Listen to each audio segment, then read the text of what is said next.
Welcome to Salvage, a podcast for conversations with artists about the repurposed materials they use in their art practice. Please enjoy my conversation with Erik Jon Olson. Using quilted plastic waste as his medium, Erik creates works that deal with the effects of consumerism, mass consumption, and unfettered capitalism. By layering environmental issues with social justice messaging, his art emphasizes our alienation from the environment and each other, our willingness to waste, and our subsequent need for healing. Thank you so much for agreeing to be here, Erik. It's a brand new podcast, so I'm glad to have people jump on board. Oh, good. I've listened to a few of your other ones. It was fun. Have? Yeah. Great. Yeah, I just kind of saw that there wasn't any podcast that talks specifically about repurposed materials and kind of felt, well, why don't I try to fill that niche for now anyways? Oh, good. Yeah. So I'd love to learn about your art practice. And I want to start with a more general question, if that's okay with you. Certainly. Have you always been an artist? I've always made things. Okay. I don't know if I would call myself an artist. I've always been creative, and I've always been interested in making things. My favorite toy as a little kid was Legos. So, and it just went from there. Gotcha.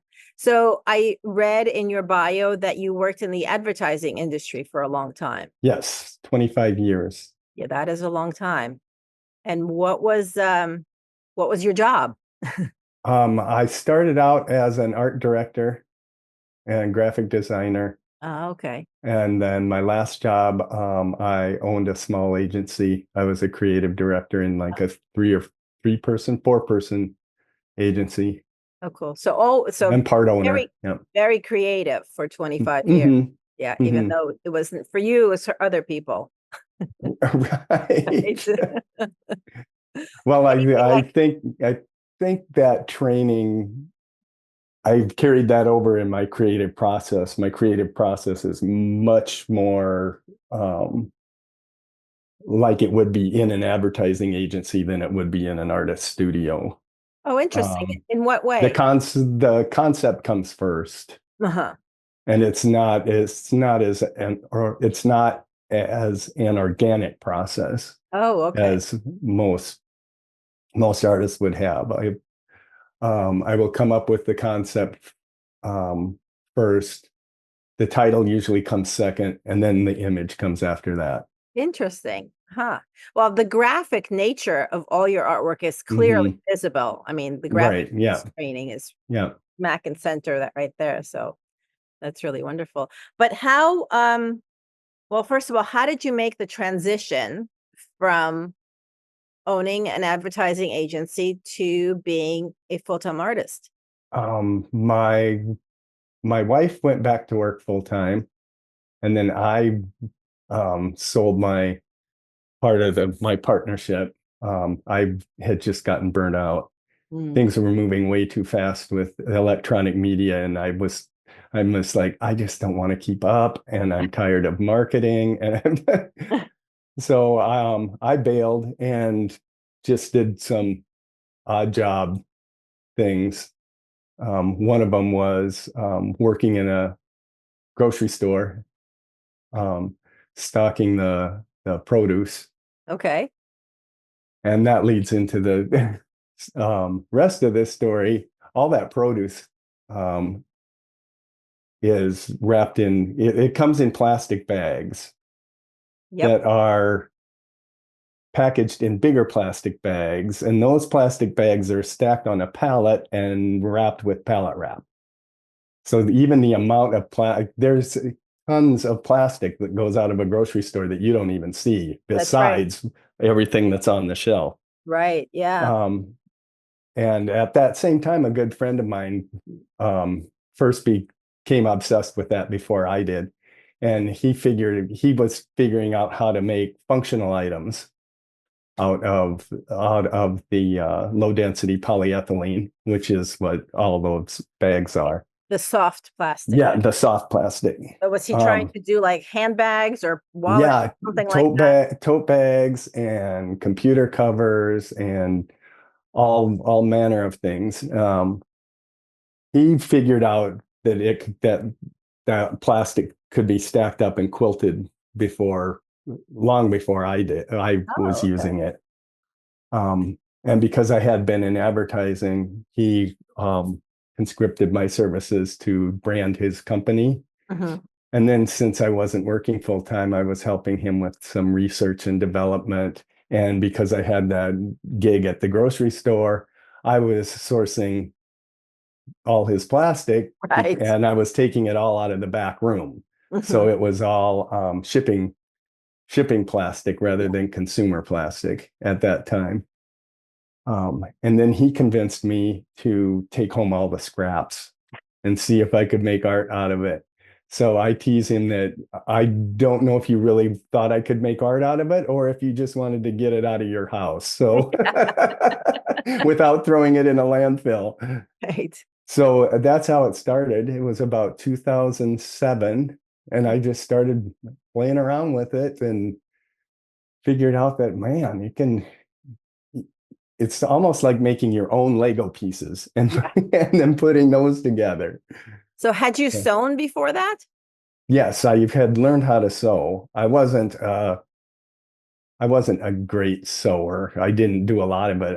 I learned how to do it because I thought it would be a practical thing to know how to do, like rewiring a lamp. You Okay. know, So way before you started this art practice. yeah, I learned in high school how to sew. Oh, okay. That's sorry to say this, but that's rather unusual for a man. The I home ec just like to be classes. practical. Yeah, no, that's awesome. So you took the scraps home, and Mhm. did you just play around with sewing them on the machine because your friend had Mhm. already been sewing it, or did you Yep. right from the start with a concept of what you were going to do? No, no. The very first pieces were I tried to do some ecological connection, but that had to get developed. It took me about 3 years Hmm. to really get that connection between the medium and the message. And the first scraps I brought home, I just sewed them together as they were. I didn't change the shape of them or cut them out or anything. I just used them as I found them and collaged them together to. Because they're pretty. Yeah, yeah. The color's fabulous. All that color in that plastic is all focus grouped. So they know which colors are going to work. Right. That's very true. Yeah, I always talk about how there's so much color on the plastic that there's really no need to paint unless you wanted to add paint to it.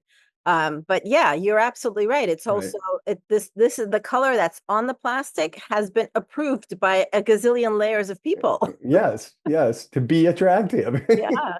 Yeah. But then I also use if I want to shift the color, I'll put a translucent over the whole top of it, Hmm. like that piece there.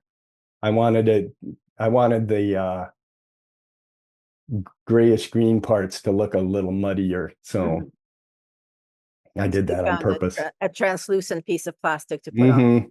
Mm-hmm. Yeah, That really brought the color down. there's so many different translucencies, like all like so many variable translucencies in the Mm-hmm. plastic that you can do that. Yeah. That's And wonderful. there was the newspaper delivery bags are really good, Hmm. but those are becoming fewer because everybody's getting their newspaper on their phone now. So Yeah, but there are some I stalwarts can, who are holding yeah, out. yeah. I still am using some of the scraps from my friend's business. He- So he's still in business. no, Oh, no. Um, too bad. he couldn't do it at economy of scale without offshoring, Oh, which defeated the whole purpose. yeah, yeah. So he said, well, this isn't gonna, I'm not gonna really make any effect because what I'm saving at this end is getting used up in petroleum products shipping back and Yeah. forth. So, Yeah. but I have a few of scraps left from that I still use, but now almost all of my plastic I use is just my own So that the kind of plastic that comes into your home. that comes into my home. Yeah. Yeah. Do I you don't still work I at the don't grocery block. store? I don't have to. Well, Oh, I have to save the earth, but as far as my as your artwork is art. Yeah, concerned, yeah. exactly. Yeah. Even when you try, and we try in our home to, shop and buy stuff that's not wrapped in plastic, but even Oh, then, it's there's almost still impossible. so much. Yeah. Hmm. Yeah. No need to bulk if you're only looking for materials, but yeah. Yeah. Yeah. So But when I am caulking, I love coming across caution tape. Those I yellow caution know. tape. Oh, Yeah. I'm like, wow, that's a find. Yeah. Absolutely. Yeah. I've used that a lot in pieces of art. It's a great yellow and all those letters on it. Yeah. Yeah, yeah. And just the word caution, I mean, that says it all. Yes. Yeah, it does. So do you still work at the grocery store and get stuff No, from there? no. No. So art I'm making is your full-time job now. yes. That's awesome. I don't, but I am officially retired, Yeah. but I'm not really because I work in my studio every day. So Right. Do you have a studio inside the home or outside the home? it's inside my home. I'm sitting in it. Ah, It's only 9 by 13. that's So the size I of my have space. friends with closets bigger than my studio. All right. So a practical question in a studio Okay. that small, how do you store your plastic? There's a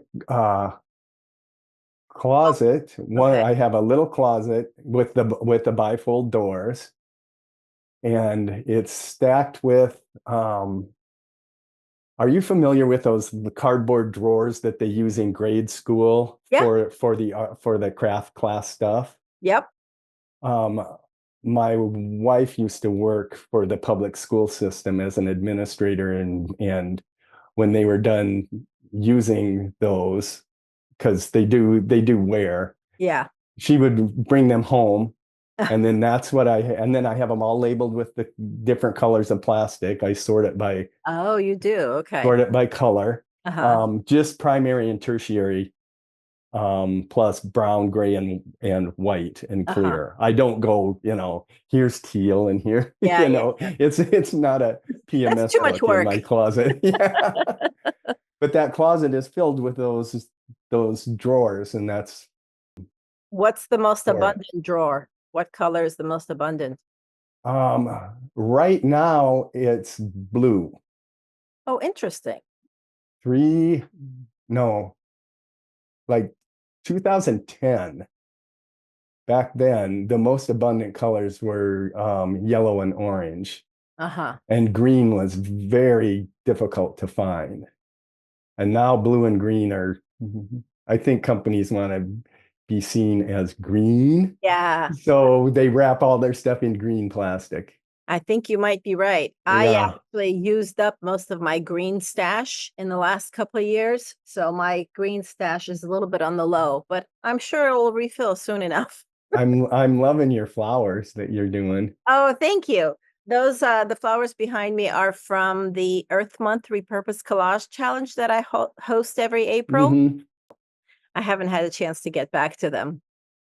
There's uh, I think you might follow her too, a woman in Australia who does uses the high density polyethylene, the milk cartons Okay. and things, and she cuts those out into shapes Oh, I and think I know then who you're and then talking dyes to. them and then puts them together in it's like chihuly in plastic is kind of Yes, what it's yes, like. I've seen Yeah, her. I know yeah. the name is not coming to me, but I know exactly who you're talking about. I'm gonna ask her to be a guest on this podcast. Oh, yeah. Is her name Swapna or Yes, Swampna? yes, I think Yes, so. yes. Yep, yep. I think you're right. Yep. I'll put that in the show notes. I'll look up her Instagram account. Yeah, she does some really amazing stuff. They're quite pretty. Yeah, they're When beautiful. it's you hardly know they're plastic. You're looking at them going, that's plastic. Exactly. So when you started making your art quilts essentially out of plastic, Mhm. did you right away have an environmental theme to them? I tried to, but only as a matter of titles. Oh, okay. I remember I did, and I was doing blocks because that's what I knew. Oh, I like hadn't quilt got, block? yeah, I hadn't gotten outside of that Oh, paradigm yet. oh, okay. That took a few years to realize, oh, what am I doing? This stuff is more sculptural. I can I can break out of that. Yeah. Um, but it would have simple images of fish or whales or floral theme, much simpler than your flowers. They were just really, really simple. Uh-huh. So it was mostly flora and fauna Okay. images. And did you exhibit that with art quilts made out of fabric Mm, with other it, no, I no. didn't start exhibiting until 2010. Oh, okay. When a gallery here in Minneapolis noticed my work from, oh, I don't know, maybe local art shows or something that I was in. Uh-huh. And then she started to exhibit my work. And then that's when it clicked to that the medium I was using was truly the message of my artwork. Mhm. So, really lean into that. And even though my artwork is abstract, it's very content driven. Yeah. Like this one over my shoulder here. That's called Welcome to Cameron. Cameron Parish is in Louisiana. Uh-huh. Um, it used to be quite the place before 2005, I think. Prior to 2010, it was a few thousand people, 3 or 4 thousand. Um, and in the aughts, it got hit by one hurricane after the other within a matter of a few years, Oh, and it wow. was never able to recover. Uh-huh. And now it's not even 200 people. Oh, wow. So that was my piece about climate migration has been going on for quite a number of years Yes. already. Have you done research into how plastic is made and what goes onto into the production of plastic and all sorts of horrible details that go with that? Not a whole lot until the train derailment in East Palestine. Hmm. And then they said that was vinyl chloride. And I went, I know what vinyl chloride is. Oh my gosh. Yeah. And that's when I started looking up, okay, how much plastic is made from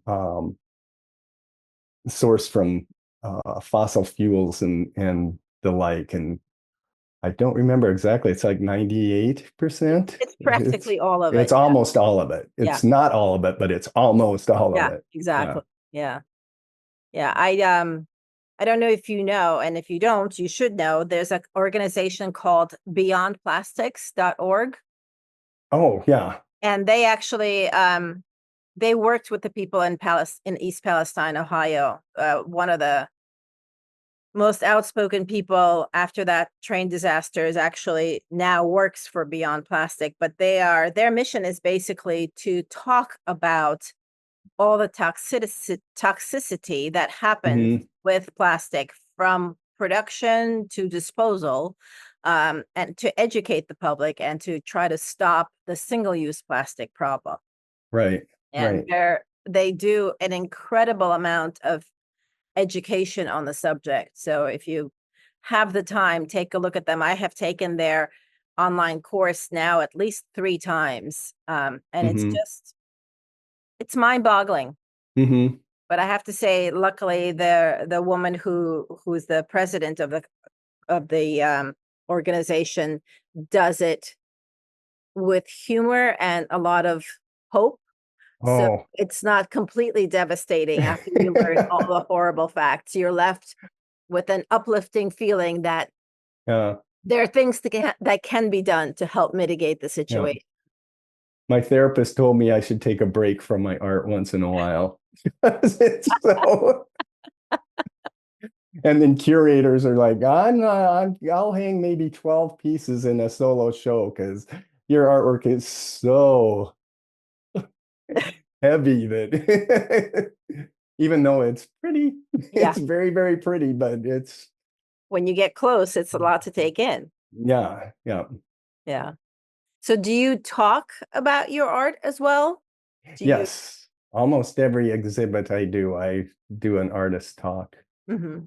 along the solo ones, not the group exhibits. I Right. don't, but Of the course. solo exhibits I do. Uh-huh. And do you teach? No, I'm intensely introverted and private. So that's why I'm like, oh, I'm glad Natalia's out there because I'll put my images out there, but yeah, No, I teach. do like the talks though. Yeah. Um, I think part of it is because of my personality.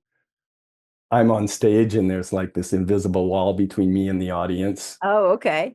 So that's so speaking in public is not hard, it's not doesn't make me nervous. Oh, interesting. But if I were to be in a more intimate environment like teaching, that I I would need a lot of practice for before I jumped into that. Yeah, I'm actually kind of a little bit the opposite way. I think speaking to a large audience where I can't really see them, that there is that invisible wall, that makes me really, really nervous. Oh, I'm in a smaller group and I'm talking to, and I can see people's faces and I can see their responses. uh-huh. That makes it much easier for me to talk. Oh, yeah. So it's like I'm not speaking into the void, so to speak. But we're all different. That's Mhm. what makes us beautiful. Work to your strengths. Yeah, exactly, exactly. All right, so I have to ask what is your favorite kind of plastic to work with? I like the just the little bit thicker polyethylenes, the soft plastic that is just slightly thicker um than the frozen vegetable bags Oh, okay. or the paper towel wrapping, Oh, that's you know, very that light, the paper towel. those are very light. So it would be the plastic that's about the weight of like if you buy a little electronic appliance Oh, and have it shipped in from Amazon and you open the box and the appliance is in that plastic bag with the suffocation warning on it. That weight of plastic is really okay. nice. That's very precise. Okay, interesting. Yeah. And what do you use for your backing and your batting? The backing would be maybe even a little heavier plastic, like the plastic that potting soil comes in. Oh, yeah. Uh-huh. Um, I've also found out that the vinyl that vinyl banners are made out of is really easy to sew through, Yeah, even though it's so um, heavy. even though it's so heavy. Yeah. Um, Plastic like water softener salt comes in. That's a little too heavy. What happens is that when the needle goes through, it makes that little divot. Yeah. And then when the needle comes back up, the thread doesn't come back up with it Oh, because interesting. the plastic is just too stiff. Oh, So interesting. you Okay. get rat's nest all over under Oh, in the back. hate So when that happens. that doesn't work so well. You said it's something softener salt comes in? Yeah. It's also a low density polyethylene, but Yeah, it's quite heavy. really thick. Yeah, I guess I don't think I've come across that one. But some of them really light ones are super stretchy too, and there's no markings on it, but especially notice that problem if I'm hand stitching as opposed to Oh. machine stitching. Hmm. Do you do any hand stitching on the plastic? I haven't, No. So did you but it's in my mind now because I saw your work and I was like, maybe I should try some of that. Well, I enjoy hand stitching as a process, and I started hand stitching on fabric, Uh-huh. eons ago. So I think for me, it was a rather natural transition to give it a try on Hmm. plastic as well, because essentially I was using similar techniques. And I just enjoy hand stitching so much. It's a very meditative practice for me. Hmm. So it makes sense to use it. And if you find you have to rip something out, then you have to figure out how to incorporate those holes That's right. into your next design. That's right. Yeah, Yeah. I've done that Yeah. with the machine quilting. So did Yeah. you take some art quilting lessons, or did you figure No, everything out on your own? I did it on the fly. That's awesome. Very long learning curve. All right. And what kind of machine do you use? I have a straight stitch dial and sew that was my grandmother's Oh, from cool. 1960. It's a Singer knockoff from Japan. Oh, I okay. don't think there's any plastic on it. It's all metal. Wow. The only thing that I'm not crazy about it is it's rather difficult to do free motion quilting with. You Oh, can, but you can't do it very precisely. can you put the feed dogs down at least? Hmm. Oh, you can. Yeah. And is it because it's such a small throat? Is that why you can't do free motion easily? I I don't know. Maybe I have the presser foot pushed down too far, but I've tried a lot of little things. I can't figure out why it'll go along good for a while and then it'll then it'll grab it or stop or Oh, miss interesting. stitches or yeah, it does. And And maybe that's the age of the machine it too could that be, yeah. Yeah, I uh, suppose. What kind of a foot do you use? um that normal little one with the tooth. Oh, I okay. don't know. This is how much I know about sewing. I don't even know the name of it. So you don't use an embroidery foot or a darning foot? I don't know what those are. Okay. Well, you should take a look into that Okay. because I have a very basic machine too. It's just, and I only use thread stitch, but the key to knowing you're being able to do thread painting is having a foot that is either a darning foot or an embroidery foot. And Okay. they come for every type of machine usually has that kind of foot. I like the embroidery foot a little bit better than the darning foot, but both would work. But it's a little bit higher up. It doesn't rest on the plastic or Right. fabric, so Hmm. it gives you the ability to move it easily under Mm. the foot, Hmm. and then you can really get to thread painting that way. Yeah. Because the regular foot just keeps it all pressed down a little too much for Yeah. thread painting. So, This machine also is operated with a little knee pedal that oh, does. I don't have to pedal because it's electronic, yeah, but it has a a bar little that you knee, press with your knee. yeah, Yeah. So yeah. it's really hard to control the speed too.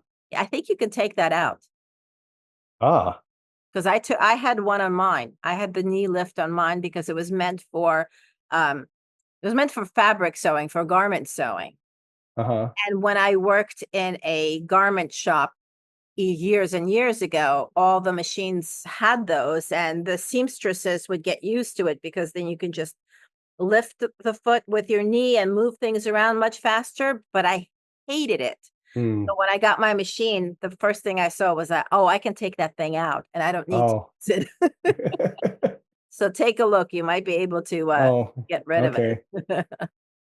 I do like using my grandmother's machine though. That is cool, yeah. Yeah, because she would tell stories about um, how she would use cloth packaging Mm, and make stuff out of the packaging back then, flour and sugar and all of that stuff came in cloth. uh-huh. At that time, they were even printing patterns on the flour sacks. Right. Yeah. Yeah, I think they actually found out that women were taking the flour sacks and making things out of them. And then they started making patterns on them for that right. purpose.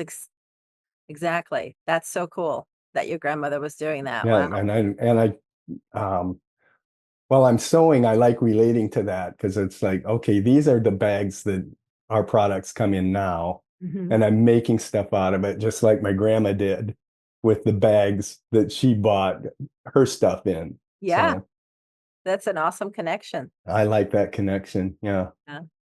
Wow.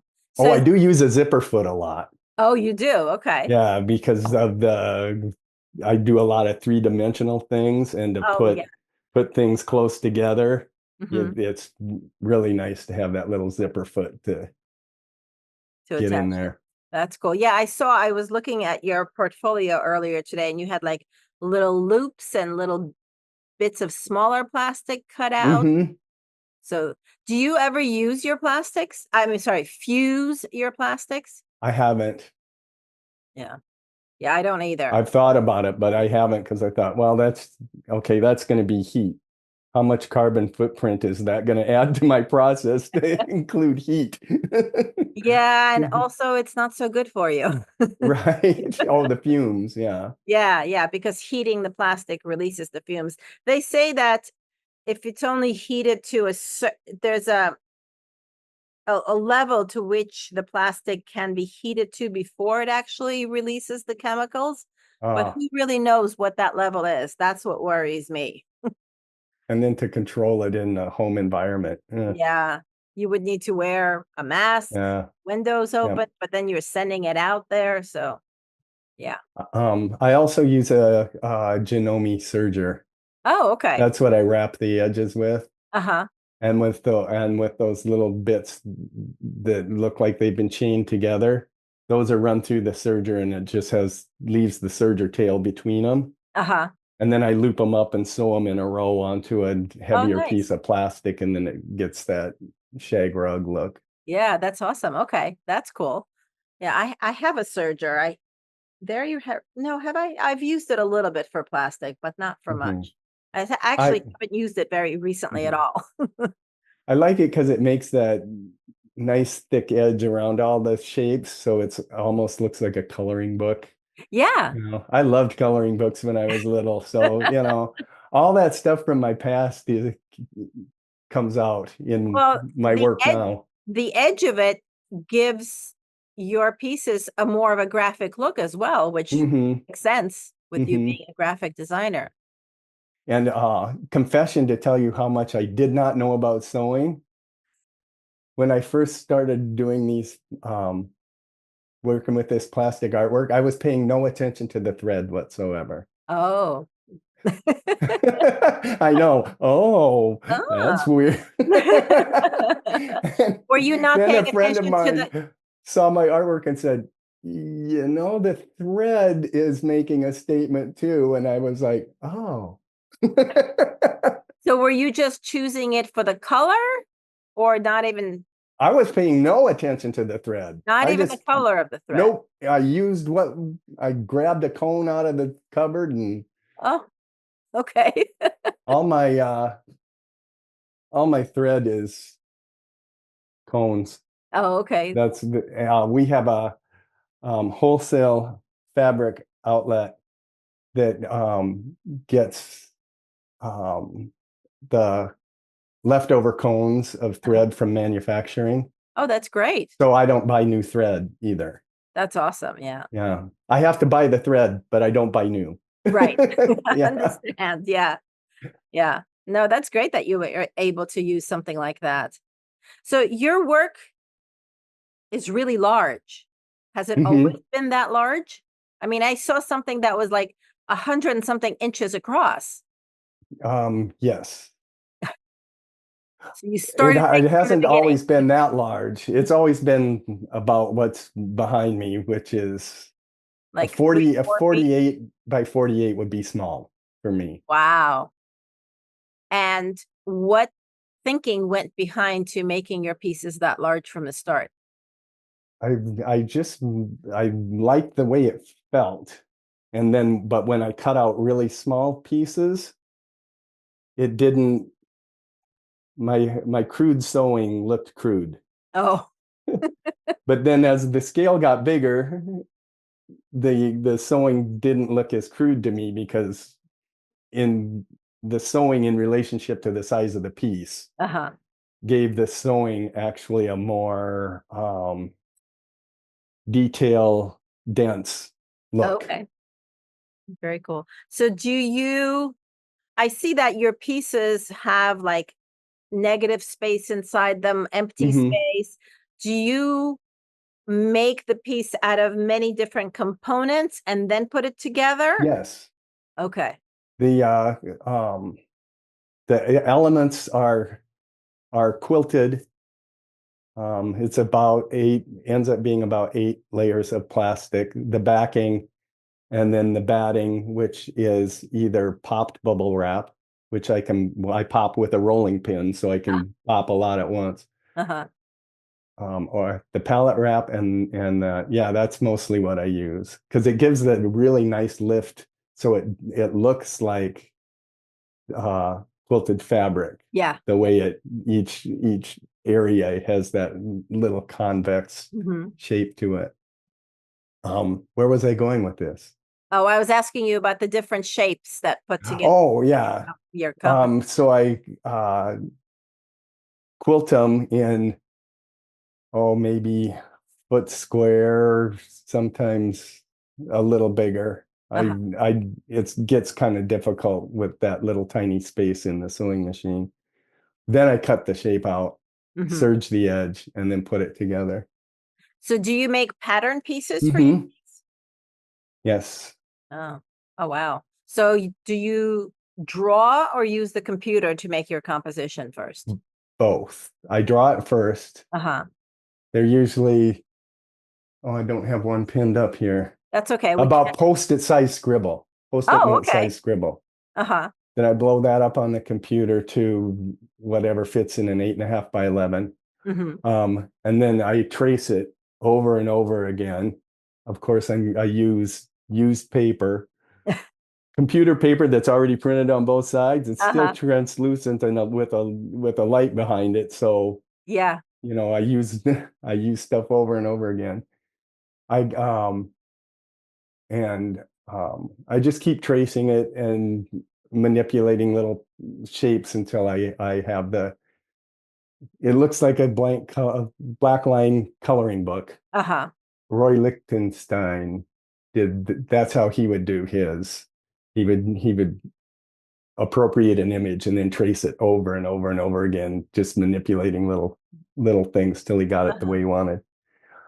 Um, then I scan it back into the computer, and then I can grab those different shapes and just plug different colors into them to see which the range of color, like, do I want greenness in this area or blueness? I don't go for an exact color. I just, Just an overall idea. just, and yeah. Uh-huh. Um, then I will run it out to scale. In color? No, Oh, okay. in black and white. Wow. The color one I tape up on my wall, Uh-huh. and then I run it out in black and white, tiling it, and then I tape the tiles, tape the pieces of paper together, Uh-huh. and that I put that on my table and use that as a template. Got it. Oh, And my sewing table is a used dining room table, and my those are design the best. board, my design board is the old pads that came with the table because you Oh, can pin into it. oh, cool. So everything in my studio is used or repurposed That's awesome. So you design on the table, not on the wall. on the table. Oh, it's interesting. So I actually do a little bit of both, but most people working with fabric, art quilters, they design on a wall. They Hmm. build up walls with padding so that the fabric can Yeah, stick to the wall. It does not work with it plastic. doesn't. Even with it lying flat, you still have to pin it. Yeah, yeah. I tend to use weights a lot to keep Ooh, things from shifting around. like sewing weights. Oh, that's a great idea. Yeah. And I use I actually have a collection of different heavy objects, including those glass what are they called? The conductors from old Oh, electrical lines. You find them mhm. at antique shops they're so pretty and they make a good weight. They do have some good weight to them. Yeah. Yeah. So that's interesting. So you layer each component of your piece separately, then you quilt it, and then you cut out the shape, Mm-hmm. and then you stitch it all back together. Mm-hmm. And then you're able to push all of that through your machine Mm-hmm. and stitch it all together. Wow. That takes a lot of force. It creates a lot of drag on the machine. Yeah. I'm finding that well, you've found this too, that a needle doesn't wear out very fast because the plastic has like almost no, it actually has less friction to it than the thread than Yeah, that's true. I never material thought of does. it. So Yeah. however, with that heavy, well, it's not heavy as in weight, but the thickness creates a lot of drag on the sewing machine. So Mhm. I have to replace the belt quite often. The belt, really Yeah, interesting. yeah, because the belt pulls apart. Huh. All right. I think you need to go get yourself a darning foot or an embroidery foot and give it a try. I have to find a used sewing machine that's maybe not quite so old. Maybe that too. But I really think that I have never had to replace a belt on my machine Uh, ever. So I think that you might be stressing your machine a little too much uh-huh. unnecessarily. But if you try stitching with a different foot, and they also, and I've never used one, but they sell regular feet for the machine with a titanium under uh, Oh, so it plate, reduces the friction. so it glides easier. Yeah. Hmm. I've never used one of those, but I have heard of people using it. So, Excuse me a moment. I'm going to get a pen. okay. Thank you. You're welcome.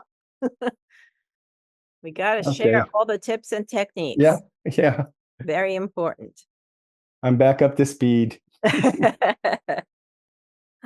Awesome. So this podcast will not be out for probably about a month, but what do you have any exhibits coming up this fall that our listeners can be look on the lookout for? Um, I have a small one running September, 1st of September to the end of November. It's a local one at the Unitarian Universalist Church here in the suburb where I live.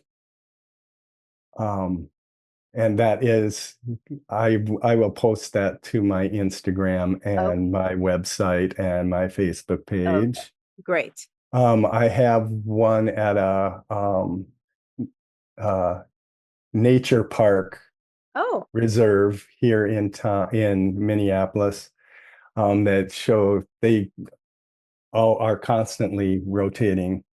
That show is January 9th to the end of February. nice. I'll be posting that one as well. It's called the Silverwood Park Gallery. Oh, that's a great name. Yes, they also have a sculpture garden in Oh, that cool. park too. So it's quite lovely. All right. So that And brings me to a question then. Do you yes, ever show your work outdoors? no, you can't, it doesn't draw. The water gets in between the layers Oh, really? and forms a little biome in there. Oh, And yeah, it ends up, so you've tested it. that I have tested. Can't do that, unfortunately. Unless if you live in Phoenix, you probably could. Right. Yeah. No, I've shown stitched work outside, but only for like you can't do it for more than 3 months because Ah, it starts disintegrating. The uh-huh. weather, the sun affects it and it starts Hmm. disintegrating. And I certainly don't want to be adding more plastic into the environment. So I don't do it for more than that. But I haven't really had too much. I guess most of the work that I've shown outdoors has been only like 2 or 3 layers, so it doesn't Mhm. really allow for the water to get Yeah. too trapped. But you said you have like up to 8 or 9 layers of plastic there? Yes. And Yeah. there's a full back, and then I put a full sheet of clear or translucent over the top. Oh, okay. That's So it does trap everything in there. oh well, never So, mind. oh, I also have a museum gig next Oh, summer cool. at the Minnesota Marine Art Museum from May till August, to the end of August. Minnesota Marine Art Museum. Yes. Okay. My geography skills aren't that great. Marine? Yeah, all the work there has to deal with water, Oh, okay. and it's on the Mississippi River Oh, okay. Oh, cool. in a town called Winona. Very cool. All It- right. I can- So you'll have all of those on your calendar. So Yes, I will definitely put a link to your website and to your Instagram and all of that. So everyone terrific. can see where you have your art being shown. That's awesome. Um, well, thank you so much for being here with me today. I Absolutely. loved This has learning been more. fun. Oh, good. I don't get to talk with the other people who, really conceptually they get what I'm doing, but they're not doing it physically themselves. Yeah. So that there is a little disconnect there Oh, yeah. No, that doesn't happen when, oh my gosh, another person is quilting plastic. I love this. there are quite a few of us out Oh, there, good. and hopefully more. If I have my way, there will be more and more and more. Terrific. So, well, again, thank you, Eric. And this has been great. And I'll let you know when this podcast goes live. Thank you, Natalia. Right. Bye Bye bye. bye. I hope you enjoyed our conversation. All the links are in the show notes. And I'm looking forward to seeing you again next time. This podcast was created, produced, and edited by me, Natalia Korover. Theme music by R.C. Gaida. Find out more about me at artbynatalia.com.